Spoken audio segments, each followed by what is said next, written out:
Hello, good evening. This is UTV Live. Tonight at 6, trial talks continue. The family of Khloe Mitchell beg striking barristers for a breakthrough. We're suffering enough as it is without having to go through this. No family should have to go through this, not after what we've already been through. But hope for other families looking for answers, like those of Charlotte Murray and Lisa Dorian, who said they back the proposed sentencing bill. Also ahead, decades on, one Belfast family is living with the effects of the epilepsy drug scandal you've probably never heard of. Plus the rest of the day's news, weather and sport, including Forget the Med. A new campaign is urging people to spend their holidays in Fermanagh.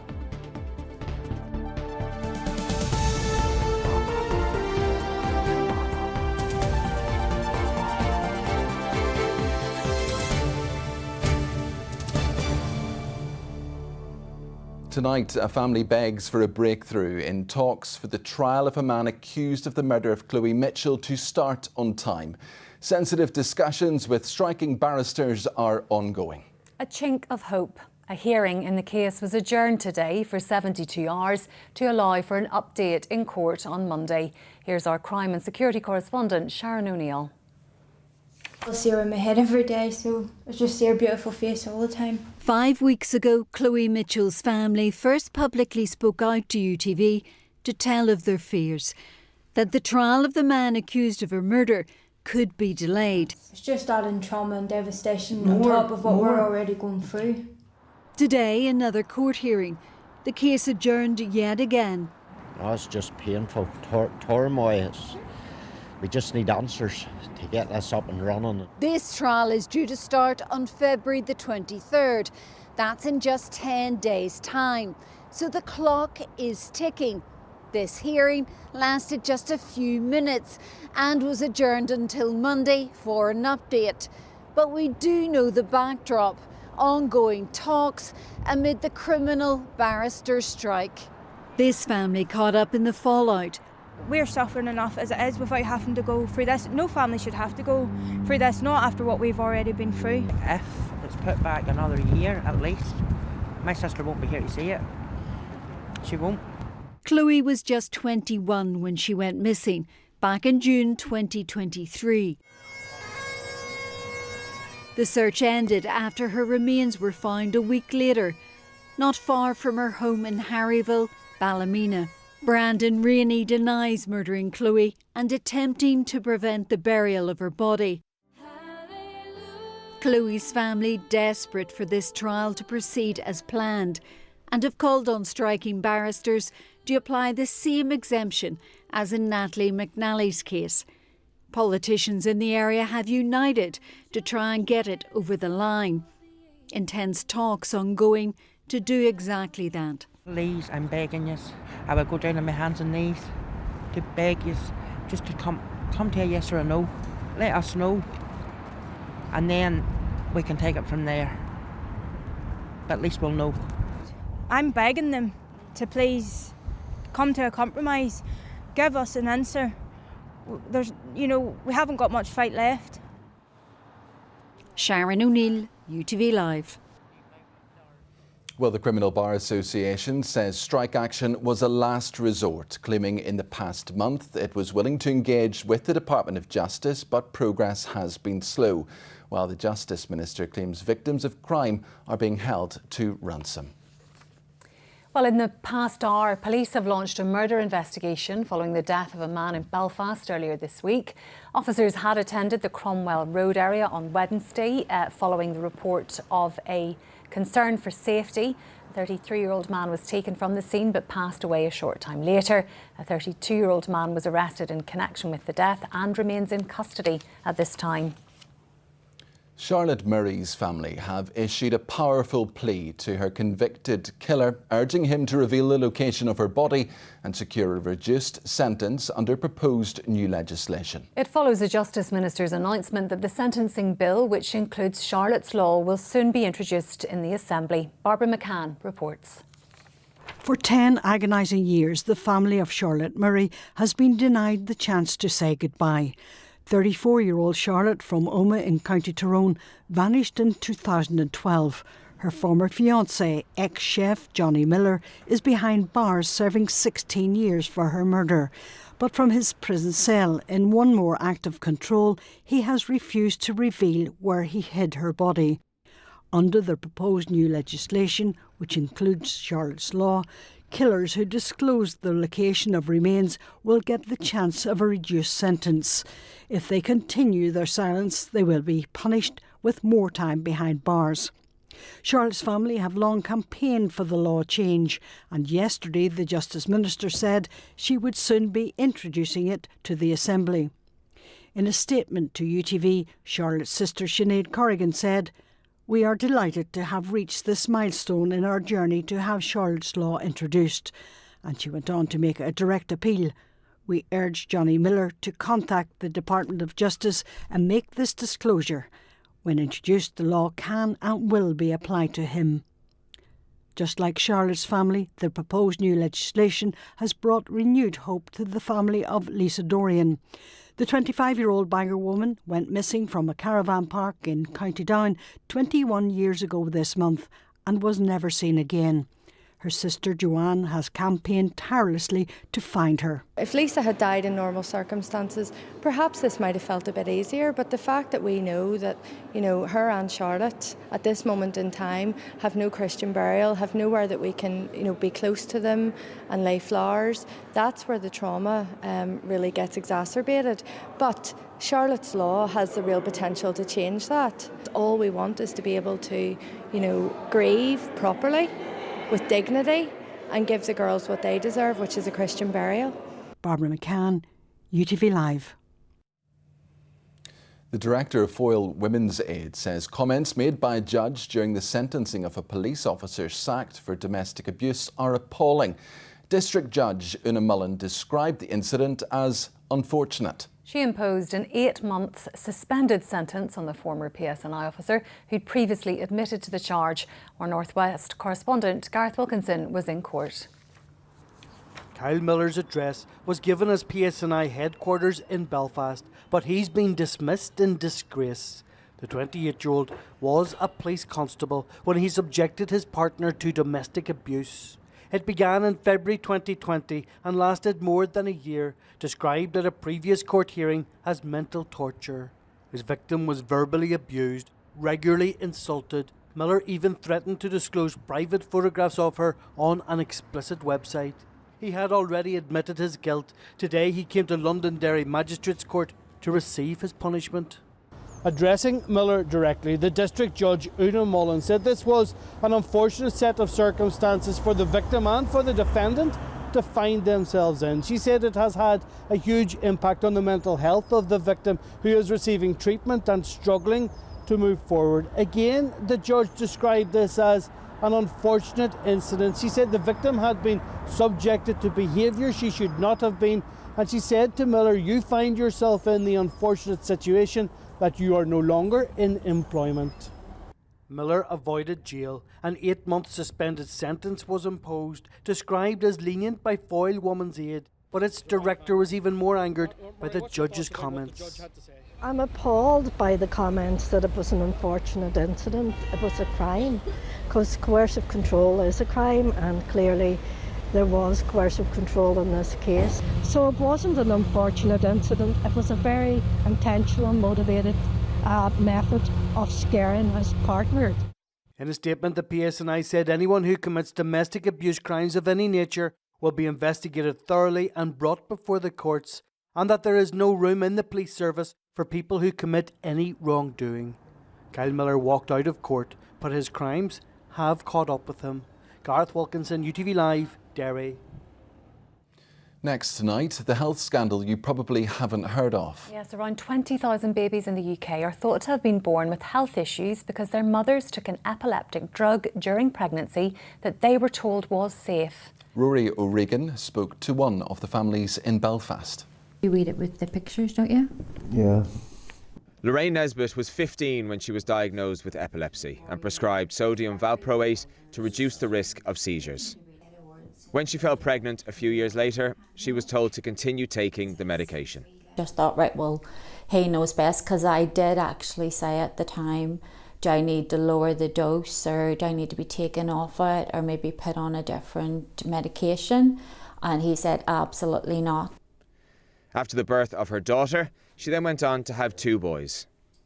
They actually encouraged me to take more. Whenever I was having both my sons, I was on the highest dose of sodium valproate that you were allowed to be on. But because she was advised to continue taking the medication during pregnancy, her children developed a range of learning and physical difficulties. And the guilt that I felt that if I hadn't have been, if I hadn't been taking that drug, or even if I hadn't been epileptic during my pregnancies, that my children wouldn't have all these life-altering conditions and disabilities, and they would have been able to have normal lives. Lorraine only found out about the risks of taking the drug during pregnancy 2 years ago. But she's not alone. It's thought around 20,000 children in the UK have been born with health issues that are linked to the medication. In February 2024, the Hughes report was published. It recommended these families should receive compensation. This hasn't happened yet, although it was debated by MPs during the week. Speaking yesterday in Manchester, though, the Health Secretary committed to introducing the compensation scheme before the next election. We are considering very carefully the recommendations of the Hughes report. It's absolutely vital that we get this right, that we deal with this injustice in a way that is transparent and in a way that's fair. But epilepsy campaigners are calling for action now. These families need to know that they are being listened to, and that they know that their children will have a secure future. This is about getting the right thing, and it's not about hollow words. This is about call to action. You need to listen to these people. They need your help. Epilepsy Action, along with affected families, will meet MPs in Westminster next month to continue their fight for compensation, although Lorraine isn't feeling optimistic. Everything that my boys have and will continue to have is because I have fought for it for them. And it just feels like we're just constantly and continually having to fight for things that they need, and not even need, but deserve. Lorraine Nesbitt ending that report. Now, experts are warning that healthcare services for children in Northern Ireland are failing to deliver the best possible care for young people. During Children's Mental Health Awareness Week this week, the Children's Commissioner has published a review highlighting the problems, and earlier he joined me in studio. I began by asking him about what the new research shows. Since we published our last bit of research on children's mental health in 2018, this latest review tells us that the progress that we wanted to see then simply isn't nearly as good enough as it should be. So we need more crisis intervention, we need more focus on infant mental health. So there are a range of issues still there that we're grappling with, and the result is that children are falling through the cracks.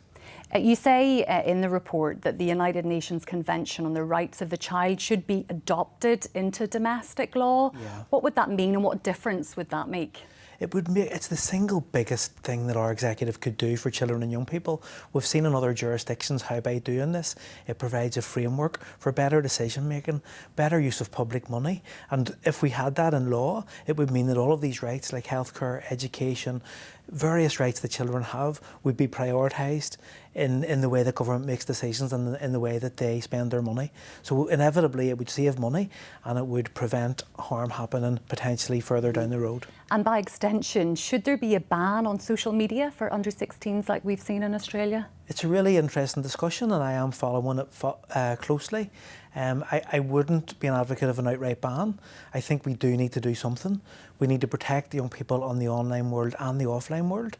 And part of that is around education, educating children, but also educating parents. And I would urge parents to talk to your child. Talk to your child about what to do if something nasty or unpleasant happens online. Your position is at odds with a lot of other evidence out there. Well, to be fair, in other jurisdictions, people in my position, other commissioners across the world, in fact, in Australia, the Children's Commissioner there took the same position as me. So I think an outright ban sounds like a great idea, but the danger is that we could drive children and young people into darker spaces on the online world. And we saw when the Online Safety Act kicked in June, the use of VPNs really accelerated. So that means more children and young people are using less regulated places in the online world. But I do agree, we need to do something. We need to think about screen time, we need to think about social media, we need to think about the dangers. But it is a societal problem. Chris Quinn, there we'll leave it. Thank you. The Standards Commissioner has found that the SDLP's Matthew O'Toole breached Stormont's code of conduct when he issued a press release about a complaint he had lodged against the Communities Minister, Gordon Lyons. Outgoing Commissioner Melissa McCullough found that Mr O'Toole had breached the requirement that standards complaints are confidential. The Standards Committee decided not to take action against Mr O'Toole after he apologised. Now, it's Valentine's Day tomorrow, and on this week's UTV podcast, Going the Extra Mile, Carol Jordan chats to Anandi Mahadeo, a relationship counsellor who has worked with the charity Relate NI for the last 29 years. She gives advice on learning each other's love language and the importance of communication. If you're arguing about the same things, it's not really about that thing. It's something that's underlying that feeling of distance that grows whenever something isn't working well. But that doesn't mean people want to separate. A lot of the time people come with a hope and a desire to repair and rebuild. And you can find The Extra Mile on ITVX and wherever you get your podcasts. Now, tourism is vital for Fermanagh, with visitors spending over £60 million in the council area in 2024.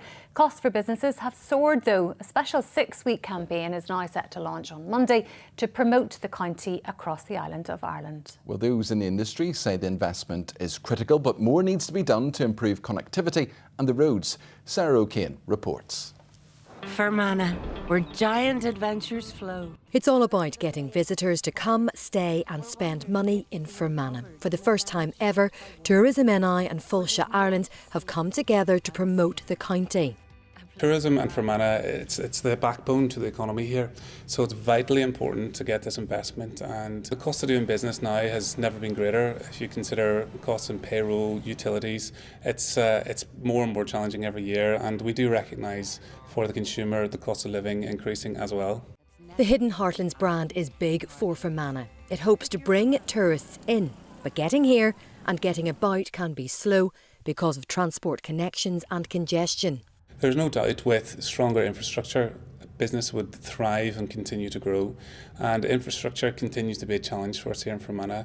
It is disappointing that Fermanagh hasn't been included on the all-island rail network. We know that once visitors come to Fermanagh, they will come back, so this opportunity and this marketing campaign will be a real catalyst in opening both the domestic and international markets for here. Would you be worried that getting here is an issue for people, so they're put off coming?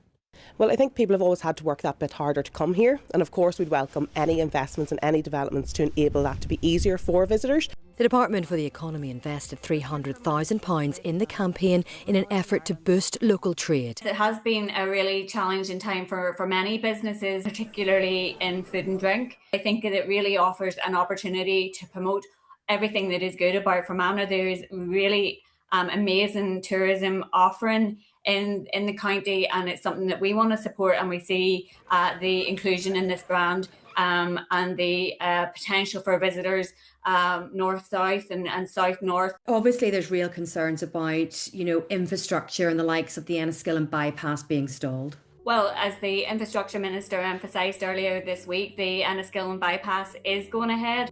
But I do think, we have challenges in terms of investing in infrastructure across the board. This campaign is incredible, but I do hope that we see that long-term continued collaboration and allow Fermanagh to be all that it can be. Still to come, can he keep his eye on all the balls? Michael O'Neill takes up a short-term second role with Blackburn Rovers. And weather warnings in place for ice tonight, but are we going to hang on to the sunshine this weekend? Join me shortly for the full details of your forecast. Before that, it's time to take a look at the headlines, making tonight's ITV News at 6:30. Here's Lucrezia. Coming up on the ITV Evening News, in a massive blow to the Home Office, judges say the ban on Palestine action is unlawful. There were celebrations outside the High Court, but the group is still a prescribed terror group. Extremists who planned one of the deadliest terror attacks in the UK are jailed for life. And How previously unseen letters show how Dame Vera Lynn really did help injured soldiers in wartime. Join me for those stories and more at 6:30. Sport now? Yes, Will's here.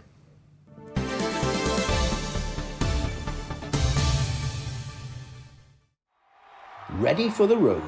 John Mulholland Motors proudly sponsors UTV Sports Updates. Good evening. Northern Ireland boss Michael O'Neill is to take over as head coach of Blackburn Rovers until the end of the season. He will also continue in his role as Northern Ireland manager, taking charge of next month's World Cup playoff game with Italy. Former Northern Ireland captain Stephen Davis will also be part of the coaching team. Michael O'Neill is back in club management. He's been appointed on a short-term deal after Championship strugglers Blackburn agreed a deal with the Irish FA for him to job share until the end of the season. Rovers sit in the Championship relegation places and sacked Valerian Ismail after a run of 8 games without a win. It's just something actually in the last, not even week, last 3-4 days. Obviously Blackburn made a change in their management. They're in the market for a new manager. They made an approach and I felt that it would help me, to be honest. You know, November to March is a long time as a coach, not working with players, and it's very difficult. O'Neill insists taking on the Blackburn job doesn't undermine Northern Ireland's preparations for the crucial World Cup playoff with Italy next month. I don't think it weakens us. You know, we won't be distracted from Bergamo. You know, if the game was to be played next week, we'd be ready to play. You can only look at a team for so long, so this was an opportunity for me, an opportunity I think that doesn't take away from the significance of what Northern Ireland has to deal with in March, but also I think it's a good opportunity for myself, and yeah, I think it will actually help us in terms of our preparation. I think it will help me in terms of the preparation as well. There are other familiar faces for Northern Ireland fans at Ewood Park. Former captain Stephen Davis is joining as part of the coaching team, while ex-international Damien Johnson will continue in his role as first-team technical coach. They'll also be joined by ex-Blackburn and Manchester United defender Phil Jones. Well, Ireland return to Six Nations action tomorrow with their first home game of this year's tournament when they take on Italy in Dublin. Head coach Andy Farrell admits there were some frank conversations had in the wake of the humbling defeat to France in Paris last week. As you can imagine, because of the good people that we've got in the environment, there's a lot of honesty and a bit of soul searching for reasons why, etc. We've addressed all that and got back on the horse, put the boots back on, and had a couple of training sessions and got to the business end of the week now, and we're ready to put a performance on that we should be proud of ourselves. Well, there's one game in the Irish Premiership tonight, with Dungannon looking to bounce back from Tuesday's 6-0 thumping at Linfield when they host Cliftonville. Tomorrow, leaders Larne are at Portadown, Coleraine travel to Carrick Rangers, and Glentoran host Ballymena. Finally, Abbey CBS and St Patrick's Academy Dungannon meet again tonight in the McCrory Cup final replay. That's all your sport. Have a great weekend. Ready for the road. John Mulholland Motors proudly sponsors UTV Sports Updates.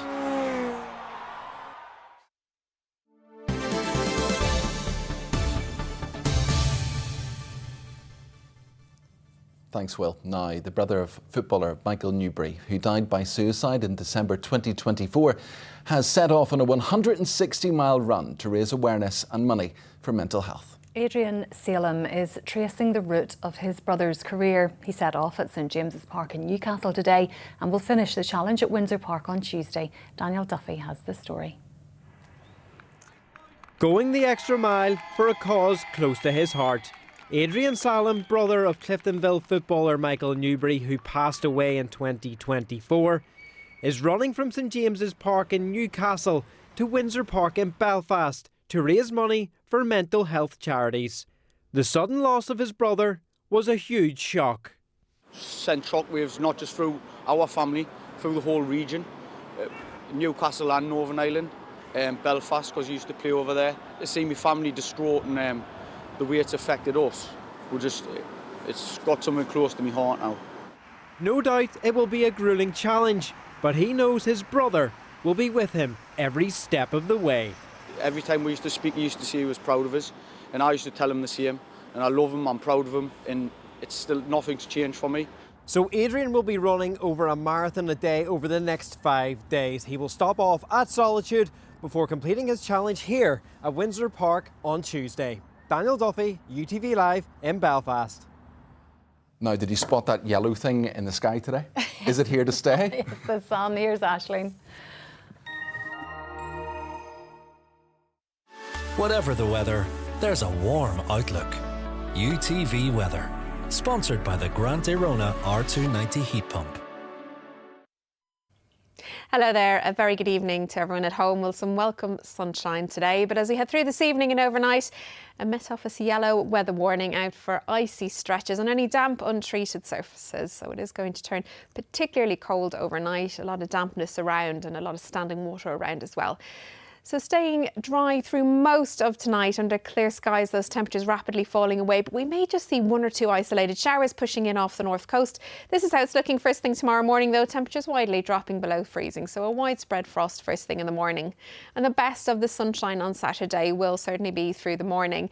Into the afternoon, increasing amounts of high clouds, so the sunshine turning hazy, the breeze will pick up as well, and that's because there's a weather front on the way. Maximum temperatures of just 4 degrees Celsius, but it is the last of the very cold weather on Saturday, and we return to something a little milder on Sunday. But just have a look across the rest of Ireland. You can see this weather front here. This is what's spreading in on Friday night, and there's a little bit of winteriness mixed in there. So this is mild air, it's pushing into the cold air. So initially for a few hours through Saturday evening there may be a little bit of sleet and wet snow, but increasingly temperatures going up overnight. So we'll just very quickly look at Sunday to see how the picture looks. That weather front will have cleared away, and this is Sunday, sunshine and scattered showers throughout much of the day, temperatures around 8 degrees Celsius.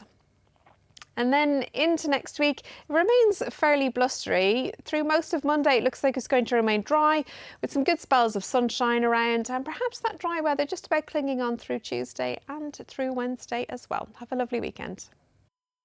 UTV Weather, sponsored by the Grant Arona R290 heat pump. Thanks, Aisling, I think. Now, don't forget to scan the QR code on your screen now to get our exclusive UTV newsletter every Saturday morning. Yes, that's the latest news and weather this Friday tea time. Aidan Brown will be back with the late news at 10:30. The ITV News continues with Lucrezia. From Paul, from me and everyone on the team, have a lovely evening and a great weekend. Good evening.